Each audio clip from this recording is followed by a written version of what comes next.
Welcome to the Folktale Project. This is Dan Scholes. Today's story is a Native American folktale.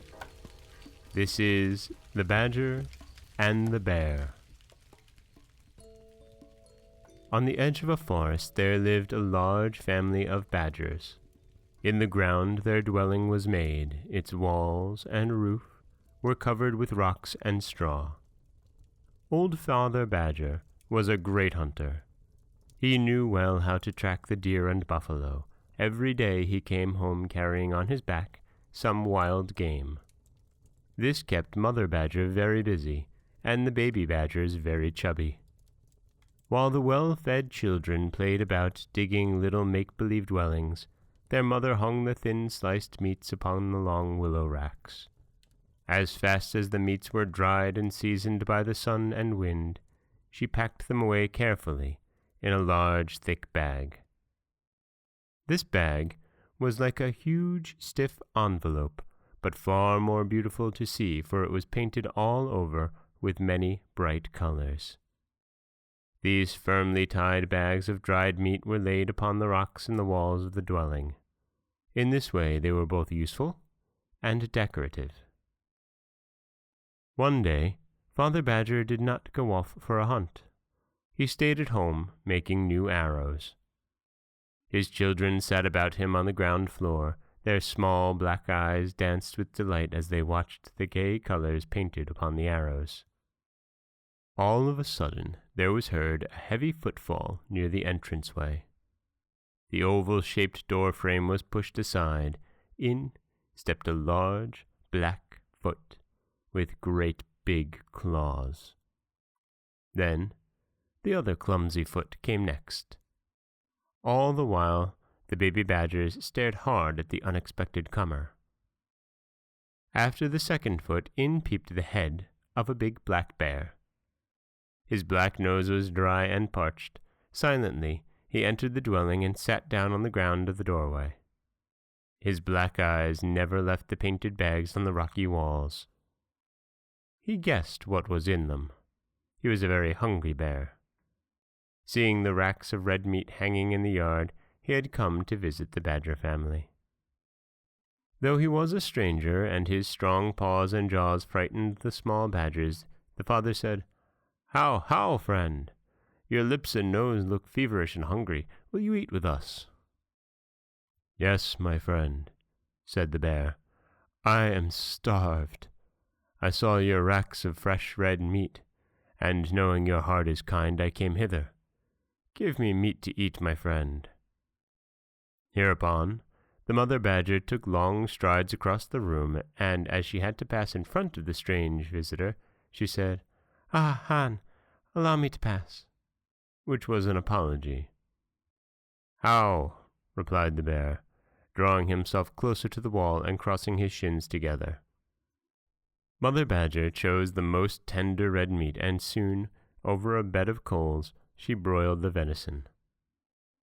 That day the bear had all he could eat. At nightfall he rose, and smacking his lips together, that is the noisy way of saying, "The food was very good," he left the badger dwelling. The baby badgers, peeping through the door flap after the shaggy bear, saw him disappear into the woods nearby. Day after day the crackling of twigs in the forest told of heavy footsteps. Out would come the same black bear. He never lifted the door flap, but, thrusting it aside, entered slowly. Always in the same place by the entranceway he sat down with crossed shins. His daily visits were so regular that Mother Badger placed a fur rug in his place. She did not wish a guest in her dwelling to sit upon the bare hard ground. At last, one time when the bear returned, his nose was bright and black. His coat was glossy. He had grown fat upon the badger's hospitality. As he entered the dwelling, a pair of wicked gleams shot out of his shaggy head. Surprised by the strange behavior of the guest who remained standing upon the rug, leaning his round back against the wall, Father Badger queried, "How, my friend, what?" The badger took one stride forward and shook his paw in the badger's face. He said, "I'm strong, very strong." "Yes, so you are," replied the badger. From the farther end of the room, Mother Badger muttered over her beadwork, "Yes, you grew strong from our well-filled bowls." The bear smiled, showing a row of large, sharp teeth. "I have no dwelling, I have no bags of dried meat, I have no arrows. All these I have found here on this spot," said he, stamping his heavy foot. "I want them. See, I am strong," repeated he, lifting both his terrible paws. Quietly, the father badger spoke. "I fed you. I called you friend, though you came here a stranger and a beggar. For the sake of my little ones, leave us in peace." Mother Badger, in her excited way, had pierced hard through the buckskin and struck her fingers repeatedly with her sharp awl until she had laid aside her work. Now, while her husband was talking to the bear, she motioned with her hands to the children. On tiptoe, they hastened to her side. For reply came a low growl. It grew louder and more fierce. "Oh!" he roared, and by force hurled the badgers out. First the father badger, then the mother. The little badgers he tossed by pairs. He threw them hard upon the ground. Standing in the entranceway and showing his ugly teeth, he snarled, "Begone!" The father and mother badger, having gained their feet, picked up their kicking little babes and, wailing aloud, drew the air into their flattened lungs till they could stand alone upon their feet. No sooner had the baby badgers caught their breath than they howled and shrieked with pain and fright. Ah, what a dismal cry was theirs, as the whole badger family went forth wailing from out their own dwelling. A little distance away from their stolen house, the father badger built a small round hut. He made it of bent willows and covered it with dry grass and twigs. This was their shelter for the night, but alas, it was empty of food and arrows. All day Father Badger prowled through the forest, but without his arrows he could not get food for his children. Upon his return, the cry of the little ones for meat, the sad quiet of the mother with the bowed head, hurt him like a poisoned arrow. "I'll beg meat for you," he said in an unsteady voice. Covering his head and entire body in a long, loose robe, he halted beside the big black bear. The bear was slicing red meat to hang upon the rack. He did not pause for a look at the comer. As the badger stood there unrecognized, he saw that the bear had brought with him his whole family. Little cubs played under the high-hanging new meats. They laughed and pointed with their wee noses upward at the thin-sliced meat upon the poles. "Have you no heart, Black Bear? My children are starving. Give me a small piece of meat for them," begged the badger. "Oh!" growled the angry bear, and pounced upon the badger. "Begone!" said he, and with his big hind foot he sent Father Badger sprawling on the ground. All the little ruffian bears hooted and shouted, "Ha ha!" to see the beggar fall upon his face. There was one, however, who did not even smile. He was the youngest cub. His fur coat was not as black and glossy as those his elders wore. The hair was dry and dingy. It looked much more like kinky wool. He was the ugly cub, poor little baby bear. He had always been laughed at by his older brothers. He could not help being himself. He could not change the differences between himself and his brothers. Thus again, though the rest laughed aloud at the badger's fall, he did not see the joke. His face was long and earnest. In his heart, he was sad to see the badgers crying and starving. In his breast spread a burning desire to share his food with them. "I shall not ask my father for meat to give away. He would say no." "Then my brothers would laugh at me," said the ugly baby bear to himself. In an instant, as if his good intention had passed from him, he was singing happily and skipping around his father at work, singing in his small, high voice and dragging his feet in long strides after him, as if a prankish spirit oozed out from his heels. He strayed off through the tall grass. He was ambling toward the small round hut. When directly in front of the entranceway, he made a quick side kick with his left hind leg. Lo! There fell into the badger's hut a piece of fresh meat. It was tough meat, full of sinews, yet it was the only piece he could take without his father's notice. Thus, having given meat to the hungry badgers, the ugly baby bear ran quickly away to his father again. On the following day, the father badger came back once more. He stood watching the big bear cutting thin slices of meat. "Give," he began, when the bear, turning upon him with a growl, thrust him cruelly aside. The badger fell on his hands. He fell where the grass was wet with the blood of the newly carved buffalo. His keen, starving eyes caught sight of a little red clot lying bright upon the green. Looking fearfully toward the bear and seeing his head turned away, he snatched up the small, thick blood. Underneath his girdled blanket, he hid it in his hand. On his return to his family, he said within himself, "I'll pray the Great Spirit to bless it."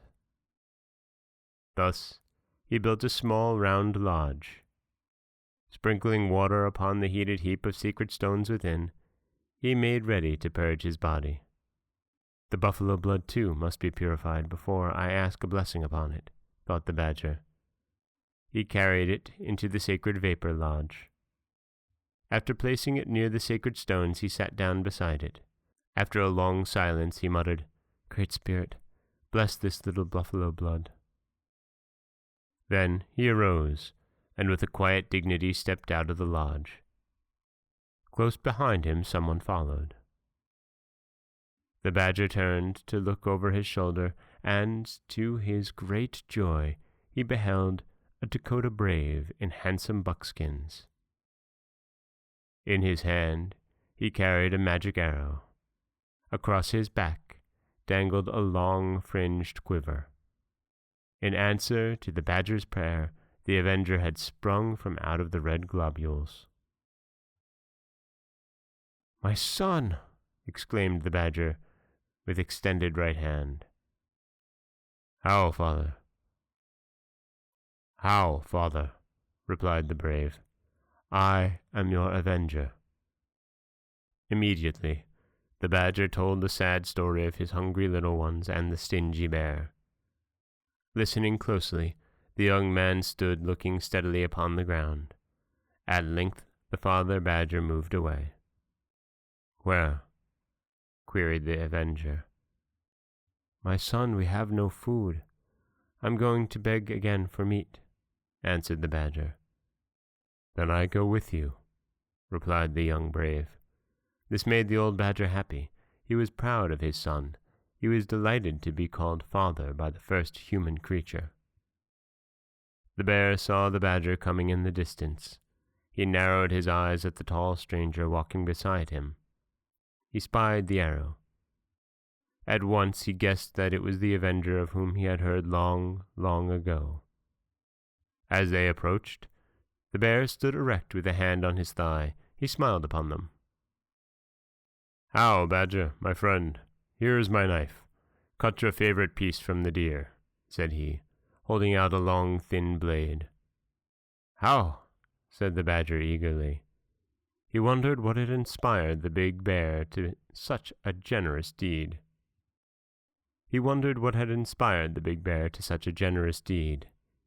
The young avenger waited till the badger took the long knife in his hand. Gazing full into the black bear's face, he said, "I come to do justice. You have returned only a knife to my poor father. Now return to him his dwelling."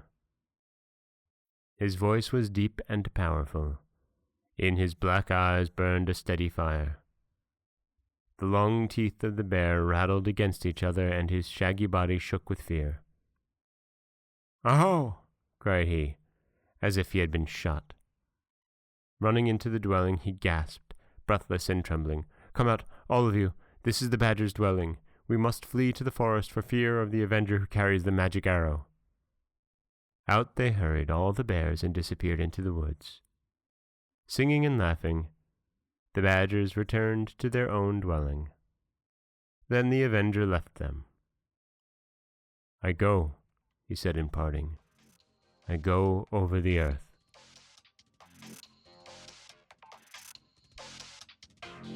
And that is the story of the badger and the bear. A story of giving and thanks, of a selfless badger and a selfish bear, and the great Dakota Brave, the Avenger with the magic arrow. This is Dan Scholes for the Folktale Project. Don't forget that you can subscribe to the podcast on Apple Podcasts, Stitcher, Google Play, Overcast, anywhere you like to get your podcasts. You can also follow us on Twitter at Folktale Project. You can find us on Auto Radio, TuneIn Radio, and iHeartRadio.